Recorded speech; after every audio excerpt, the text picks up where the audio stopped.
When I was 27 years old, I left a very demanding job in management consulting for a job that was even more demanding, teaching. I went to teach 7th graders math in the New York City public schools. And like any teacher, I made quizzes and tests, I gave out homework assignments. When the work came back, I calculated grades. What struck me was that IQ was not the only difference between my best and my worst students. Some of my strongest performers did not have stratospheric IQ scores. Some of my smartest kids weren't doing so well.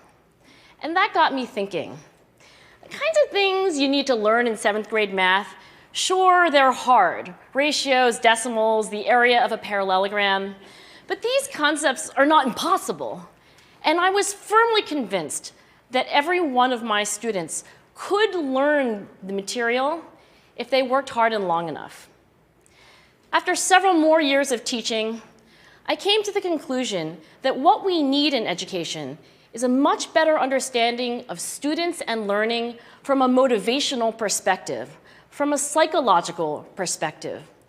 In education, the one thing we know how to measure best is IQ. But what if doing well in school and in life depends on much more than your ability to learn quickly and easily? So I left the classroom and I went to graduate school to become a psychologist.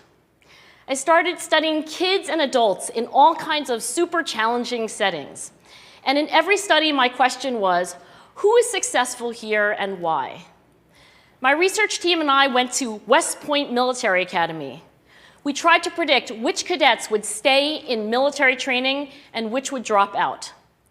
We went to the National Spelling Bee and tried to predict which children would advance farthest in competition. We studied rookie teachers working in really tough neighborhoods, asking which teachers are still going to be here in teaching by the end of the school year. And of those, who will be the most effective at improving learning outcomes for their students? We partnered with private companies asking which of these salespeople is going to keep their jobs and who's going to earn the most money. In all those very different contexts, one characteristic emerged as a significant predictor of success. And it wasn't social intelligence, it wasn't good looks, physical health, and it wasn't IQ. It was grit.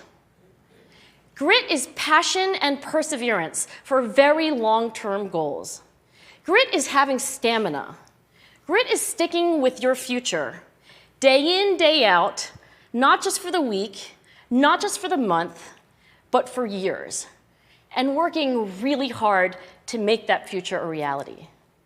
Grit is living life like it's a marathon, not a sprint. A few years ago, I started studying grit in the Chicago public schools.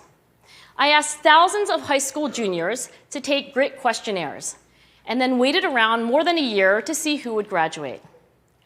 Turns out that grittier kids were significantly more likely to graduate, even when I matched them on every characteristic I could measure, things like family income, standardized achievement test scores, even how safe kids felt when they were at school. So it's not just at West Point or the National Spelling Bee that grit matters, it's also in school, especially for kids at risk for dropping out. To me, the most shocking thing about grit is how little we know, how little science knows about building it. Every day, parents and teachers ask me, how do I build grit in kids? What do I do to teach kids a solid work ethic? How do I keep them motivated for the long run? The honest answer is, I don't know. What I do know is that talent doesn't make you gritty. Our data show very clearly that there are many talented individuals who simply do not follow through on their commitments. In fact, in our data, grit is usually unrelated or even inversely related to measures of talent.